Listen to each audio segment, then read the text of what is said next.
Good. Sure, cool. So I think a good place to start would be to talk about the revenue optimization formula. How do you feel about that? Should we start with that? I'm happy to go in whatever direction you want, and this can be chopped and edited afterwards. So if you don't want to do the intro here, or oh no, I won't do an intro here. It's fine. Okay, yeah. So you start wherever you want to start, and then you can splice it however you want for the final. Okay. I think so. I've written down where I think I'd like to start, and that is really just at the beginning. You know, when you start working with a client, what's kind of the first steps you do with them? Sure. Yeah. So why don't you just ask that so it's clean, and then I'll get started, and then we'll just let it go from there. Sure. Okay. Okay. Just trying to think of the question in a clean way. Yeah. Okay. So when you first approached by a client, where do you start with them?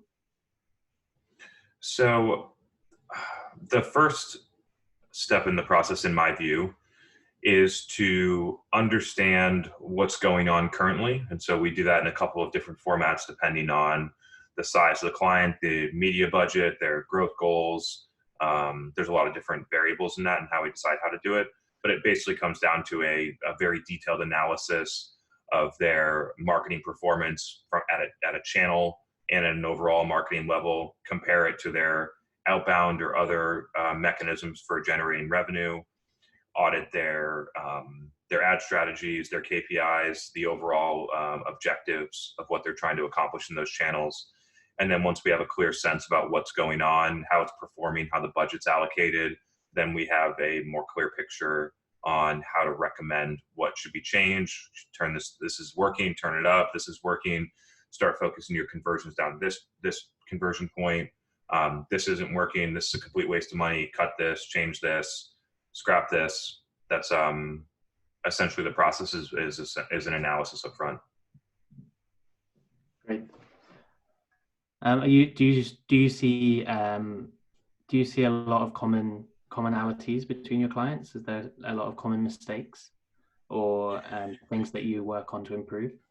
Yeah. So over the past 6 months, I've probably audited somewhere between 20 and 35 SaaS companies. And essentially in the SaaS world, almost everyone does it the same. There are like little tweaks, but basically everyone is in essence following some form of the Serious Decisions demand waterfall framework, where the framework is collect as many leads as possible, pass them over to your SDR teleprospecting team for qualification, and then move them to a rep if they get qualified. Everyone is using that form, and inside of getting the leads, most people use the exact same tactics. Most are heavy focused on ebook conversions is what I see. And so, or syndicated content for leads or webinars for leads. Everything is driven around that first metric point, which I think is misguided and wrong in how you actually generate demand in a B2B SaaS company today. I feel like from what I read at the moment, and there seems to be a lot of controversy around this sort of method of demand generating, or just generating tons of leads, passing that over to your SDRs, and asking them to filter that down. What's your view on that? I mean, is just generating tons of leads from ebooks a good way to have high quality leads? No, I don't believe that it is a efficient process. Many companies use it, and what actually ends up happening is that they don't look at it to the level to know that those executions are doing nothing for them, and all of the actual leads that are converting to revenue are coming through organic search or direct traffic, which is a surrogate to word of mouth or already had intent or got something else. And all the attributable leads to the ebooks don't end up going anywhere. And so this just goes back to our overall like methodology, how I think about the world in B2B SaaS, which is that most companies have structured their marketing team to act like an SDR team, to generate as many as possible at who cares in the quality, because you have the SDR filter, and then it goes to the AEs. However, if you just do the marketing well and you generate high quality leads at a lower volume, you actually don't need the SDR layer. And so those leads can go directly to account executives. And when those leads go directly to account executives, there's a better buying experience. And because of that, it's going to directly to an AE, and they're higher quality, and there's a better buying experience. You close them at a higher rate, and you close them with shorter sales cycles. And then after that, then you can think about, okay, how do I deploy these SDR resources? Do they go outbound? And when they go outbound, if you get that far, you'll find that that channel just isn't that effective, and that your demand gen engine, when it's running right, works better. And over time, you just end up having less SDRs. You invest more into marketing execution well done lowers customer acquisition costs. That lower customer acquisition costs and higher efficiency allows you to invest in product and other infrastructure inside of the business that supports growth. And overall, you come out with a better, more scalable business. Mm-hmm.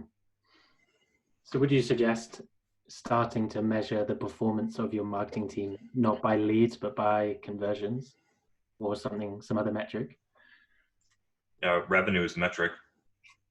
Revenue. So would that be, because I can see that a lot of companies would measure measure the performance of their sales team on revenue. Mm-hmm. And but then should marketing not be done on performance, if you know what I mean? Yeah, so I've done this for a long enough time to know that the most important variable in whether or not a sale closes is how the buyer comes to you. And so I believe the biggest variable is not actually sales performance. I have passed leads to people that have worked at the company for 5 days, had no idea what was going on with the product or the market or the buyer, and were able to close inbound leads because the person was pretty much decided, and the salesperson's job was just to help them buy it. And so for that reason, I do believe that marketers, when doing their job well, do have a huge amount of influence into whether or not the sales close. And the way that I've found, because a lot of marketers be like, well, we don't have control over the actual outcome of the sale because the sales reps aren't following up, or all this different stuff, and just making excuses. The reason the sales reps aren't following up is because you're passing them a bunch of junk. If they knew that when you passed them something, they had a chance of getting revenue and it was their best opportunity to hit their goals, you bet they would call. But over time, you've actually done the wrong things, given them a bunch of junk, and now therefore they don't trust you and they don't want to waste their time on the things that you've sent them. And so just to get back to your original question, yes, I do believe that marketers should be measured on a revenue outcome, and they can track all the leading indicators however they want. I recommend you track all the leading indicators to know where you can fix processes and optimize and all those different things, but the end point is the same. It's revenue. And when you're focused on revenue, you do different things to get the leads. And I've found the most equitable method to score your marketing team is on marketing sourced revenue contribution for net new logo. This is specific for B2B SaaS with a traditional sales model. So non-transactional, non-product led. And because the net new logo revenue contribution will normalize for things like environmental business changes, like the one that we're facing right now, right? Like all revenue for some companies is down, but the percent contribution should remain somewhere stable. It also normalizes for sales performance. So if your sales team sucks, they're going to suck on whatever source the lead comes from, not just on marketing sourced. And so therefore you still should be able to hold yourself accountable to a percentage contribution. And that percentage should be decided based on a lot of different factors. I think the number one is budget allocation. So between your outbound team and your inbound team, or your marketing team, however you want to look at it, what's the percent budget allocation? If you invest 10% into marketing, you probably shouldn't expect them to get you 70% of the revenue. Mm-hmm. But And I've worked at companies where the marketing team had 2% of the budget and generated 30% of the revenue. And that is a broken model, because if you just change the way you allocated the budget, you would change your business. And so that's the way that I've been looking at it. I know a lot of people won't agree with that stance, but I believe that is the North Star for marketing teams to be aligned with their sales teams, if they have the right marketing leader that knows how to execute. Yeah, I completely agree with the logic there. It makes a lot of sense to me. One thing you said there was like, well, not just there, but a little bit before, is that a lot of the times that the close rate depends on where the lead came from in the first place. What would you suggest marketers do to create the most high quality leads? Effective communication with the market is the number one way, because the objective is to drive organic, buyer initiated sales conversations. And so most marketing teams will have, my guess would be somewhere between 90% and 99% of their sales conversations start seller driven, company driven. And the objective is to have more buyer driven sales processes. And therefore, when the buyer's driving the process, therefore you are more likely to close more of those deals. And so things that don't usually work, the ebook downloads that I've talked about enough, because they downloaded an ebook, they didn't ask to talk to your sales team, but now all of a sudden I just got another one today. Hey, thanks for attending the user conference. By the way, I didn't attend, but I signed up, and now you're reaching out to me to have a sales conversation. Like, I'm not interested. Syndicated content where, you pay $50 a lead to some company to send you leads. Like, those people downloaded your white paper. They did not want to talk to your sales rep. Like, no wonder the close rates are 0.1%. This is very straightforward. But most people don't look at it at that level, because all they're doing is just saying, okay, I need to get 30,000 leads. And they never look at, between the sources of those leads, what is the actual outcome to qualified pipeline, to sales cycle length, to win rates, and ultimately to revenue. And if they started breaking it up into those buckets, and I know this because I go into companies and I audit them and I break them up into these buckets, you'll basically expose all the things that you're doing that have absolutely no value and have no place in your marketing mix. Okay, perfect. What are the strengths? So ebooks don't work, syndicated content doesn't work. What is it that does work really well? It's funny, because most people will not be able to get there with me when I say this, because it's very counterintuitive. It's very buyer driven, not seller driven. Something that resonate with some people, but like giving people information, which then creates awareness about what you do, and then letting them figure out when they have a need that they come to you and you're top of mind, is the best way to generate revenue and do marketing. The problem is that most people are so short-term focused that they don't have the patience to do it. So they'll take all these shortcuts, which then lead them to very low efficiency outcomes. Okay.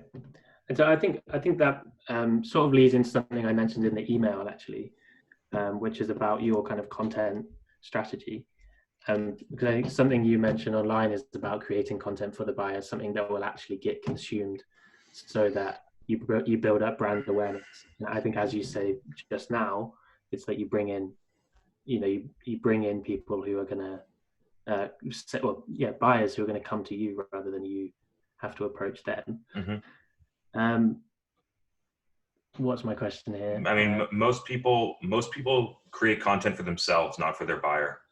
If you just look at it black and white, most people design their content around how is this going to benefit me, not not blindly, how is it going to help the person that I'm trying to have read this, which is therefore why it doesn't work. And so people can feel it. It's very obvious. We talked about this earlier, and I'm happy to go into it again. Like, most companies do not invest in the talent, in the subject matter expertise, in the production, or in the distribution for a content strategy to actually work. They don't measure it the right way. They don't give it enough time to develop. And for all those reasons, most companies don't have a good content strategy. You look at billion-dollar entities that don't put out content in the same volume that I do as a 5-person company. It just makes no sense. And it's because of all the reasons that I just stated. They don't believe it's important. They don't measure it the right way. They don't have the right talent or resources or investment, and they do not know how to do it. And so it's eye-opening to see smart companies, especially like growth stage or companies that are going up against a major entrenched legacy competitor. The way you're going to win is by being smarter, not by doing all the same shit that your big competitor does. Like if you're going and competing with the billion-dollar company and you're 20 million and you are going to run the exact same marketing mix, go to spend $100,000 on trade shows and sponsorships, go heavy sales outbound, do all the same things that your competitors do, you're going to lose, or you're going to limit your upside significantly. So I've been talking about this for a long time. I've been seeing it come into play, both for the companies that I worked at as an employee, leading demand gen or brand or whatever, as well as all the companies that we now consult for, is that when you execute better and you do things that are smarter, you grow faster and you start slowly taking market share for the companies that are wasting a bunch of money and not doing smart things and are trading off brand that's declining in value because they're not executing in today's world. Yeah, I mean, if the market's so saturated with one thing, you've got to act differently to get that advantage, right? You can see that. How far does it go on the content side? So I understand that like building content that's going to be consumed, but how far removed can that be from what you and what your company does? Like say if you are in healthcare, maybe people who work in healthcare, who are your buyers, they don't necessarily consume content around their work, but they do consume content around various different kind of things, and maybe they like to hear stories about each other, not about your product, or not about they like to hear stories from the market rather than from each other. How far can you go away from what you actually do? Yeah, so just the root of the question kind of illustrates the point that I just made, which is that most companies create content for them instead of reverse engineering what their buyer needs and then giving it to them, regardless of whether or not it has to do with a funnel leading them to buy their product. And so the strategies that are going to work the best are when you understand, if you are selling to nurses, that nurses probably care about a lot of other things than what you're doing. And so then you have to pick a lane. And both lanes can work for that matter. The one is getting very deep into everything that they care about for their job. So normally this is not a scientific percentage, but it's just to illustrate a concept. Most people, the way that your product fits in is 2% of their job. There's a lot of other stuff in their job that has nothing to do with you. And that's where all the upside is for companies, but they continue to stay in this like 2% and also super focused on moving people into buying their product, as opposed to focusing on the 98%, which the people actually care about, and then the content actually gets consumed, which then leads people to figure out what you do and then creates a sales action that way. The other route that you could take, which I think is very interesting, is to look at the people for other things that they care about. And so I'll give you an example. I was just kind of like helping out someone that practices law in Florida. And she continued to struggle with making content about law and getting it consumed. And no shit, like lawyers' content is not that helpful until you actually need it. And then she started producing content about the things that she liked to do, which was, in this case, it was like play video games. And so she would create content about her playing video games or different things like that. And what do you know, like other people that also played video games found out that she was a lawyer and then needed her help with law. And so there's both ways can work. I think one way is obviously going to be more preferred for a corporate entity for a lot of different reasons. which is like, you need to figure out everything that that person cares about and then build the community around that. And so that's kind of the way that I think about that. Oh, that's a brilliant example, actually. And I can see how that would work definitely for an individual. But I think that, like you say, like maybe not for a corporate entity, but in a way, like I think corporates need to be a bit more human anyway. So I quite like that. Mm-hmm. What do you think would be the best way to measure the outcomes of content to make sure you have that kind of feedback loop? The way that I measure the outcome of content is basically in three things. The first piece is consumption. And so inside of the piece of content, if I have a 5-minute video, or I wrote a blog that takes 5 minutes to read, are people reading it for 5 minutes, or are they reading it for 5 seconds?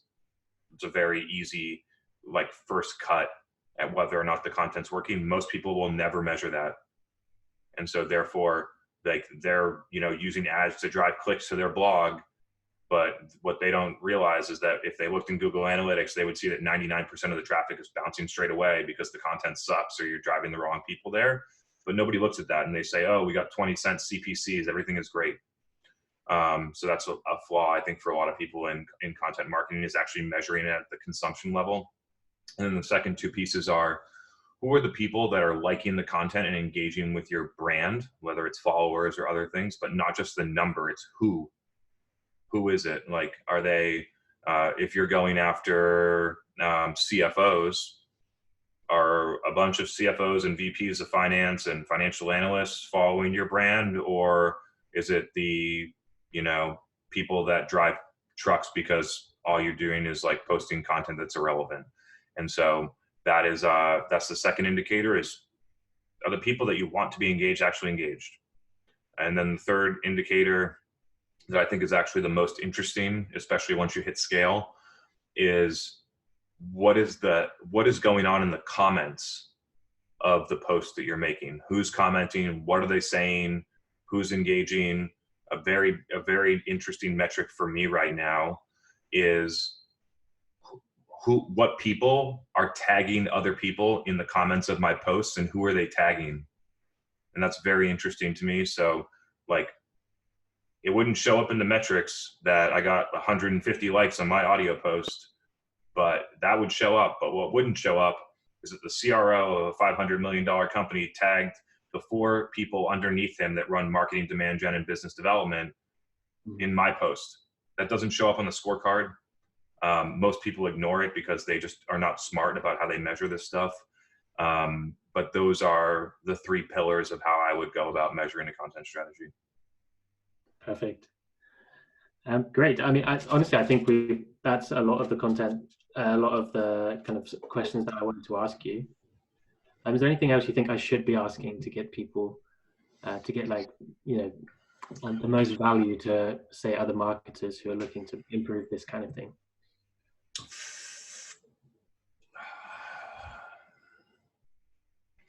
I mean, I'll take this in one other direction, something that I've been thinking a little bit about, and then maybe you'll have one follow-up question. We still have 15 minutes, so we can chop it up if we need to. Otherwise, we can close early. Is that marketers everywhere overcomplicate everything. And they spend so much time trying to figure out their list segmentation and their automation and their technology and their attribution and their bots and all this other shit, that they completely lose sight of the only thing that matters in marketing, which is, are you effectively communicating with the people that you want to? And so they get so caught up in all these other things and all these other metrics and the click-through rates of emails and how many demos they got, that they completely lose sight of the only thing that matters is, am I able to earn the attention of the people that I am going after, so that I have the opportunity for them to learn about what we do. And so I think that is a huge miss. I'm a tech marketer for sure. I appreciate the technology, but technology augments a successful strategy. It does not fix a broken strategy. And I think that's one thing that marketers are looking for right now is they're looking for some magic formula of automation. How do I send a million automated DMs and get a bunch of leads for my sales team? How do I install this new ABM tool and magically, my top 50 accounts are going to buy from me, instead of actually trying to figure out and have empathy for their buyers and what things that they need to do in order to capture the attention of those buyers so that those people then have the opportunity to understand what you do. Like it's been fascinating for me to kind of like watch this happen. So that's the only other thing that I'm thinking about is like, if you're running a bunch of stuff and you have a bunch of tech and like you spending, 5 hours a week trying to figure out your attribution, like, wouldn't that 5 hours be better spent trying to figure out things that your customers care about, that the questions that your prospects are answering before they ever come and talk to you, the key ways that people are discovering you? Like, those are the things that are important to me. Most companies spend so much time internally, whether it's like in an ivory tower trying to figure out how to make this, the best marketing campaign with these creative words in this video, without ever really auditing whether or not it resonates with their buyers. They spend so much time with themselves or with their technology, or, instead of actually going out and talking to people, especially as a marketer here, instead of actually going out and talking to your prospects, you take shortcuts and listen to sales calls, which actually doesn't give you any of the right answers. It gives you a piece of the puzzle, but it definitely doesn't give you all of it, because people actually do not tell you the truth when they're in a sales conversation. They tell you the things that they need to tell you in order to navigate that sales conversation.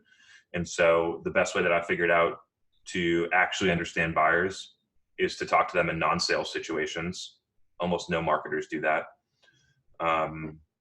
And so, yeah, that was a little bit of a rant. Happy to answer a follow-up there. I'm sure I sparked a couple ideas. Yeah, actually reminds me of a book that I haven't read, but I've just ordered, called The Empathy Gap.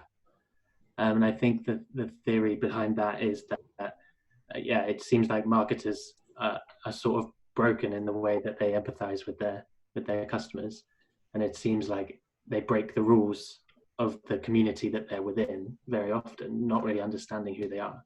I think that goes a lot to what you just said. It's like, I don't want to have an ebook kind of forced into my email, or I don't want all these different things, and like no one does. So why are marketers still doing it?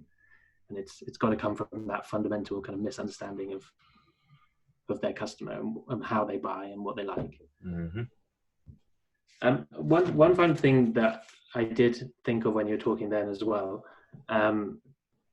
was about I think like the impression I get is that you're very like data driven and I guess like sort of statistical driven. Like how do you see like the place of kind of the creative side of marketing, and the value behind that? So you need both. You need both an understanding of the data and being able to analyze it, and not only being able to analyze it, but being able to make decisions based on what the data is telling you. So a lot of people look at data directly, are not able to understand from their customer or whatever they're looking at's perspective why the data is like that. Like, figuring out why it's like that is the most important part. And the creative is deeply important. We run ads, and the difference between the campaign working or not is the picture you put in front of someone, or the video, or the words that you use. So I have a very deep respect for how important the creative is. But I believe that, and if we look at creative, I would actually you have to figure out whether we're talking about just the art, or the art and the content, the substance of it, because I feel like the substance is right now more important than the actual production value. The actual information, how I was able to grow a very large following on LinkedIn and at the beginning, mainly using Zoom calls or very low production quality, lighting, none of that stuff, because the information that I had was very helpful. I post Zoom recordings on YouTube that get a good amount of views because it's 90 minutes of good information. And so I think that some people overthink or overvalue the production quality of the videos, which then prevent them from creating a lot of content. And there's this like weird spiral that happens that's a hidden effect, which is that if you don't produce content at a high volume, you lose the speed of getting better at it. And it's a very interesting concept, but I think one of the reasons why my content continues to progress and why the audience continues to grow is because I do it so much that I'm constantly getting feedback from what people are saying and what questions they're asking and what things are working and which ones aren't. Like you've seen recently, I've been dropping audio posts on LinkedIn, which don't have me in the video. Obviously the circumstances in a lot of cases prevent us from doing like a decent production quality video. And so we've pivoted to audio posts with a sound wave and a picture of me and captions. And those are getting better engagement than the videos. And the videos cost a lot more to produce. And so like, I think that, yeah. And so the overall idea is that like the ebook one is an interesting one. And I continue to try and figure out how to say this so that people will understand it, is that if you spend 3 months making one ebook, it usually prevents you from making a video every day. And if you make a video every day in 1 quarter, you're a much better marketer than if you made one ebook in a quarter. You're a much better marketer. You understand your customers more. Like the process of actually creating the content has a huge intangible value, both in the quality of the content, the understanding of the audience, the understanding of the distribution, a better understanding of the metrics that matter. But nobody actually gets into the work enough to understand these things. And so I would highly encourage people to create content in volume, knowing that as you do it, the quality will get better. Mm-hmm. What about if, like say in your company, like I think you and your team are a lot of the value behind the company because it's more services, right? What about if it is the software? How important is, say, the founder's role in creating this content? Or can you create tons of content more about the topic and general topics about your customer and that kind of thing? Yeah, I mean, I have to believe that if my company was selling a SaaS tool instead of a service, we'd be a much bigger company right now. Like, you know what I mean? Like, honestly, the idea that it's whether this works for a product or a service, the KPI is whether or not the people that you want to pay attention to you are paying attention to you or not. And so I don't believe that it has to be the founder to do this. I think that I've done this as a brand manager for companies before and created the same exact content and seen the same exact effect. It was not me. Like I was in the videos interviewing people, but it was under the corporate logo and I was just the person that was producing it. And so, yes, I believe this is deeply important to all companies to try and figure out. I think that whether you do it under a personal brand or a corporate brand doesn't matter. I think that both can work. I think that most corporate companies, especially when they get to a larger size, have too many opinions and too many thoughts about what words to use and which color works better and all these different bullshit, opinions that prevent them from actually trying something that might work. And so that's why you don't see very many big companies have a podcast, produce videos every day, produce anything but either high production testimonials or employee testimonials or animated videos that speak specifically to the value prop with that stupid little like voiceover that sounds the same every time. Like that's why companies don't do it, because so every company would benefit from attempting a strategy like this, but I have empathy for why most don't do it. Yeah, totally. Perfect. Thank you very much. It's been super interesting talking to you. Definitely Awesome. Got a lot of great information. Awesome, man. Well, I appreciate that. It was good to talk with you, and we'll talk soon. So we can cut. We'll be able to cut that now. So what I'll do is I will. I'll stop this and I'll upload it to a box drive, and then you can just download the files and do Yeah, your thing with perfect. those. Perfect. Thanks a Awesome, lot. man. And when I so yeah, normally what I'll be doing is writing up a transcript, but also including like the audio with it. Yeah, is it when I'll let you know when that's done. And yeah, would appreciate it if you share. Yeah, that sounds fantastic. Thanks, man. Good to talk with you, and I hope you have a great night. Yeah, you too. Bye. Have a great rest of the day. Thanks a lot. Bye.